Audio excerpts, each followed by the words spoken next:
آج کی اس ویڈیو میں ہم چوتھا کلمہ صحیح تلفظ کے ساتھ پڑھنے کی کوشش کریں گے۔ تو شروع کرتے ہیں۔ چوتھا کلمہ توحید۔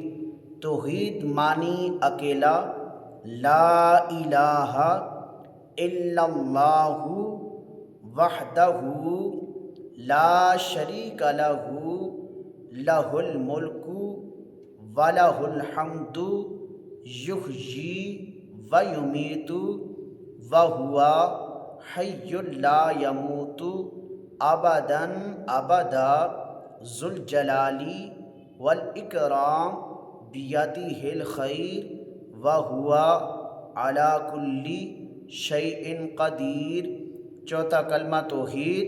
توحید معنی اکیلا، لا الہ الا اللہ وحدہ لا شریک لہ لہ الملک ولہ الحمد یحیی ویمیت وہو حی لا یموت ابدا ابدا ذو الجلال والاکرام بیدہ الخیر وہو علی کل شیء قدیر۔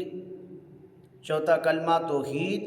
توحید معنی اکیلا، لا الہ الا اللہ وحدہ لا شریک لہ لہ الملک ولہ الحمد یحیی ویمیت وہو حی لا یموت ابدا ابدا ذو الجلال والاکرام بیدہ الخیر وہو علی کل شیء قدیر۔